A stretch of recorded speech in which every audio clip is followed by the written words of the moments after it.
Well, the Housing Secretary Robert Jenrick telling the Commons that the government's providing an extra £3.5 billion to remove unsafe cladding from high and medium-rise buildings in England, while also imposing a levy on developers building high-rise blocks. But lots and lots of restrictions on that. And it is a situation that thousands of people have found themselves trapped in across the UK since the Grenfell Tower fire.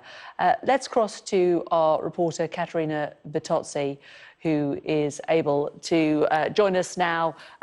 She is up north, Caterina, and what reaction there from those living in Manchester who are affected by this, who live in these buildings that may now have to still continue to pay, or conversely could be helped by the government?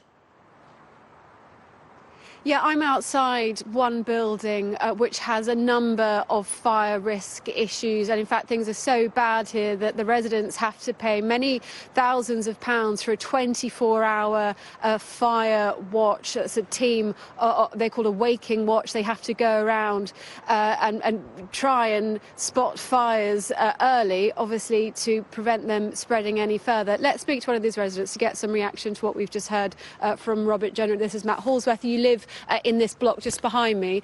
First, I think if you could outline perhaps what are some of the main issues and how you might be affected or impacted or helped or not by what's just been announced.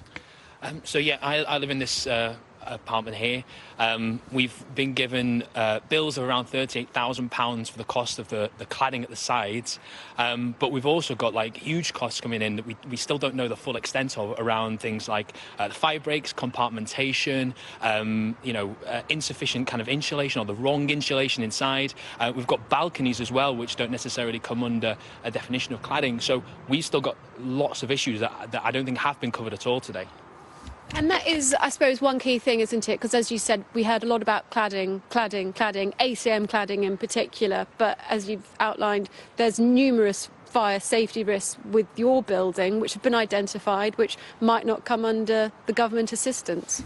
Absolutely. Now, I mean, we're estimating that the full extent of those kind of costs, all the fire risk costs, and not just cladding, which feels like it's being used as a bit of a buzzword in a sense. It doesn't cost, if we're talking £15 billion, there's still a shortfall there, and it's not really clear how that is going to be paid for. If it's in the form of loans, we simply can't pay that. Morally, it is not right for us to be paying those kind of, loans for the mistakes of an industry that has made these mistakes.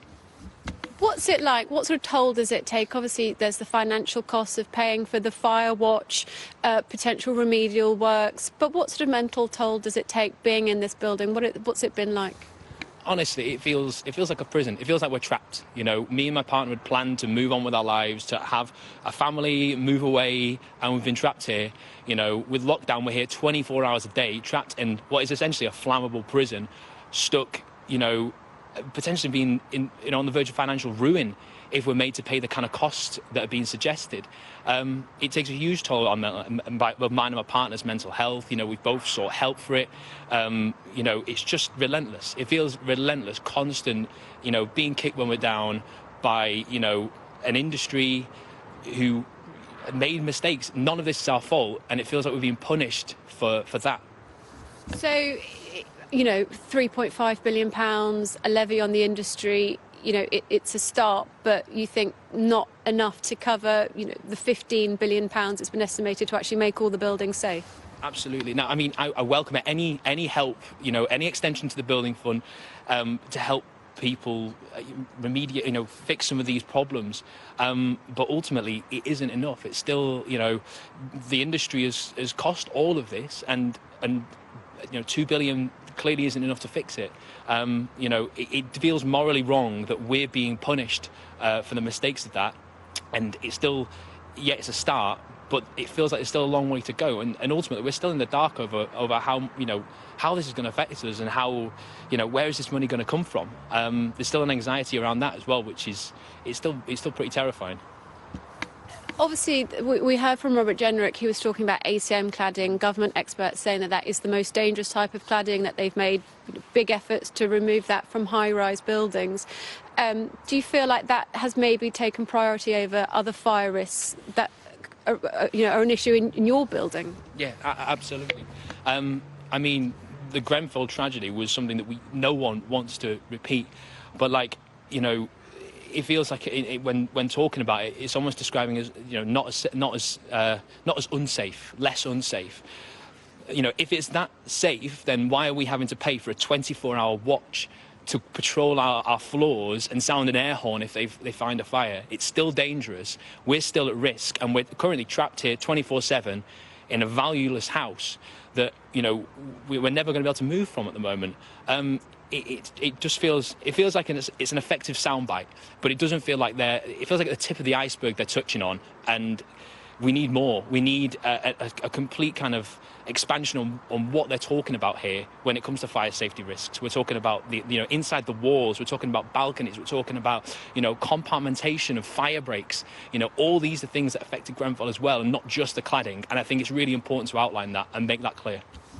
Matt Hallsworth, thanks ever so much for speaking with us. Well, plenty of detail in that speech by the Communities and Housing Secretary Robert Jenrick to digest here. And people living in all sorts of apartment blocks, high-rise, medium, low-rise, will be looking at that detail, trying to now work out if they're entitled to some financial assistance and to work out really what sort of an impact it might have on them and their safety. Katharina, thanks very much. Well, let's just remind ourselves of some of the details of that announcement from the Housing Secretary Robert Jenrick a short while ago. Leaseholders in high-rise residential buildings will face no cost for cladding remediation works. We will make further funding available to pay for the removal and replacement of unsafe cladding for all leaseholders in high-rise residential buildings of 18 metres and above, or above 6 stories in England. We continue to take a safety-led approach, and this funding will focus on the higher-rise buildings where the independent expert advisory panel tells us, time and again, the overwhelming majority of the safety risk lies, in line with the existing Building Safety Fund and the anticipated scope of the new Building Safety Regulator that we're establishing and will shortly be legislating for. This will ensure that we end the cladding scandal in a way that is fair and generous to leaseholders. Secondly, for lower and medium-rise blocks of flats, the risks are significantly lower, and the remediation of cladding is less likely to be needed. In many cases, it will not be needed at all.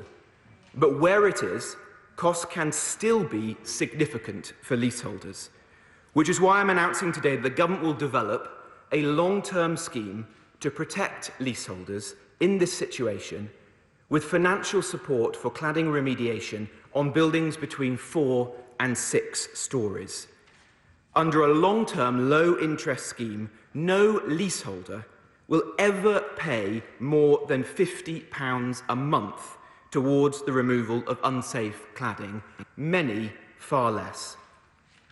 Taken together, this means the government is providing more than £5 billion, including a further £3.5 billion announced today, plus the significant cost of the very generous financing scheme, which will run for many years to come, to ensure all leaseholders in medium and high-rise blocks face no costs or very low costs if cladding remediation is needed.